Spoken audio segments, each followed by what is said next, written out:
Okay, so here is the current state of the distraction-free smartish phone that I'm working on. And yeah, so we have your basic apps. What's nice about this home screen is that it's showing active weather conditions. So that will change based on an open source app for weather, which we can go into live wallpaper and we can change this to, let's say, snow, just so you can see. So just some nice like home screen and lock screen animations or live wallpaper. Not gonna, well, that's fine. Um, and so, I mean, that's an optional thing. We have our phone, messages, contacts, clock. This is seems pretty basic, but some of these, like new dumb phones don't have the ability to manage just basic like alarms like that easily. We have a couple different camera applications. One is just your typical camera application that you would expect, and then there's another that is a like a low res camera that takes pictures as if it's like a old school Palm Pilot camera, like a 0.3 megapixel camera, just kind of a fun option. You don't have to use it, but you can. There's a podcast application, open source. So there's a combination of open source applications and applications that I've created. We have, this is just a EQ application. I don't use it because the audio quality on this device is so great already. Calendar, calculator. There's a couple things for this version of the phone. CalDAV is not yet set up for this device, but you can import and export calendars via ICS file. So export your calendar, put it in here if you want. In the future, we will add the ability to do syncing somewhere in here with CalDAV. Right now, it's going to show no synchronizable calendars. So that's something to be aware of just for this first version. But this is going to be constantly updated, just like a typical smartphone with over-the-air updates to enable that functionality and other functionality as well. Another little open source candle applications is kind of cute, and you can just kind of mess around with this. Like it's basically one of those things. Like if you were at a concert or something like that, and you would needed something cute like that, I thought that was interesting. File access. This is actually a really important application.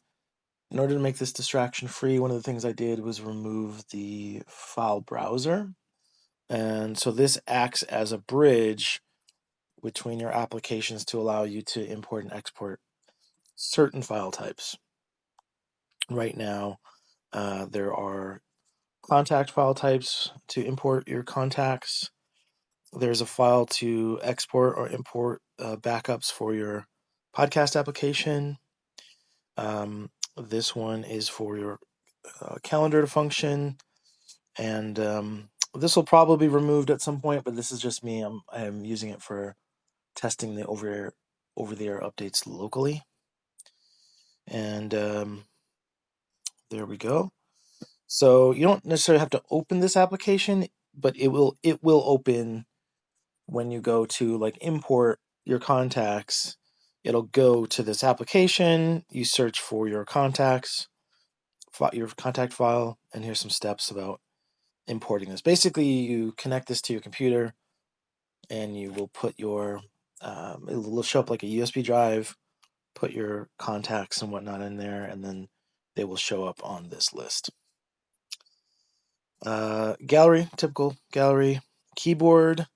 This is a great little keyboard from PauseOS, and the reason I'm using this is it allows for I'm calling them emojis, but I think emojis is technically an Apple term. So what I mean is like it allows you to send messages with smiley faces and plenty of little like icons, which is nice to have. If you've ever had a dumb phone that can't do that, you realize it's nice to have. A PDF reader, our low-res camera, meditation app, typical message app. We have this is the download store.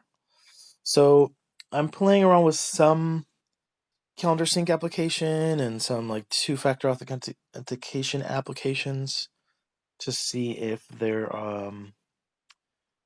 would make sense here, but they may or may not be in like the final release. So like what's nice here is if I click on one of the applications, you can see that it's downloading. Go ahead and install, and then boom, now we have a new application, right? And so again, may or may not be available in the final release, but and actually I'm going to go ahead and just uninstall that because it needs that right now. But the point is that there's an app store that I've created to allow for some apps to show up and to be downloaded. One of the apps at the end of the list here is Zoom, for example. So it's nice to have Zoom on your phone, especially if you need that for work or whatnot, or for whatever meetings. Music. So you put your music same way. You put it on. You connect this to the computer. You drag over your MP3 files. They show up here, and then you can play your music like on a typical, you know, like you. It's like it's like the iPod experience, in my opinion. Right? It's offline. It's not.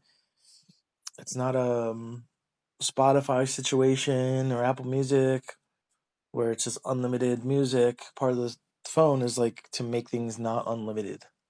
There's no unlimited scrolling. That's one of the particular things that's like a key feature of this phone. So, but you can still have your music collection on here. There's plenty of ways to get MP3s these days. You can buy them off of Amazon Music. You can, if you're if you're tech savvy or old school, you can get a CD drive and back up your CDs onto like iTunes or something like that. But there's plenty of ways to do that. Or you just purchase them through Bandcamp or whatever. Plenty of ways to do that. There's a paint application. This one is from Fossify again, which I thought was really nice because you can just do your little drawings and things, and it is a useful tool to have. So we're going to discard that. In settings, I'll show you really quickly. Well, if we go down here, we can go into this mode. So for people who just want to have a phone in grayscale that is easily accessible, I'm considering shipping it with grayscale turned on, but I think that's just like someone's personal choice. I feel like at this point, unless people have like strong opinions on that. So we're going to go ahead and continue on to this study music app. So let me go ahead and turn this back on and let's take a look at this. So this is a beginning of an application that is, you basically will pick a category of study music and it'll start playing a study music video. So like this, for example, this one's unavailable. So I have to go through and make a list of these, or I may have to just create my own videos. This is like an old list. I'm not sure if any of these are going to work. Yeah, these are all unavailable at the point. So that's part of the thing with these. We'll see how this goes. Basically, when you do this, it's like embedding videos, and creators decide whether or not they want their videos to be embedded. So I think ultimately we'll end up just creating our own. And then here I will show you this relaxing scene idea. So this way we can design different like relaxing scenes. We could potentially put music behind them, sound effects, and things like that. So instead of maybe going for embedded YouTube videos, like you can see sometimes they're not available, we can have something like this, which will always be available, and you can just set up and play. I would play some music behind this, which you could easily do. You can go to the podcast app, look for a relaxing music stream, or put your own relaxing music on here, and then play this. You could also put this into landscape mode here as well. So this is just like a concept for some relaxing scenes and things like that. I think it's a good sort of example case. And hopefully we'll expand this quite a bit. Then we have account sync. It's just a login form right now, which connects this to an account on our website. So we'll be selling this through this website. You'll have an account there where you can log in. You'll create an account there. You could log in and check certain things. Like the long-term goal there is to have your contacts and calendar and several other like useful things that sort of back up or sync to that dashboard. And this will also allow for any future applications that we create. It'll essentially just automatically log you into all of those. So you don't have to worry about that. It's a convenience thing. Slowly working on unifying all of these icons, going with this sort of blue and white color. We have a voice recorder also from PauseOS and a weather app from Breezy Weather. These are open source applications, and then again, Zoom. So in my opinion, like this is a wonderful start. There will be more applications as time goes on, and there's already several others that I'm working on. I've showed in previous builds a sort of like a YouTube application that only has a certain amount of YouTube videos. So I'm redoing that now with what I've learned through this whole process.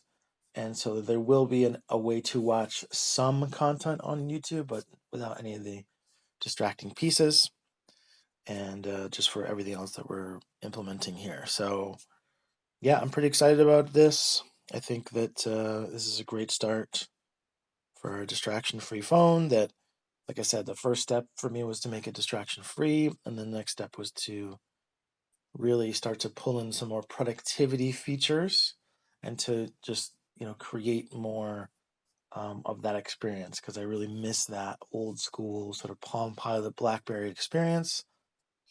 And this has that. You're not going to be scrolling on this. You're not going to be up late night, like just browsing whatever or scrolling Instagram. Like it's just, you can't do that on this device, which I think is what makes it so awesome. Let me know what you think.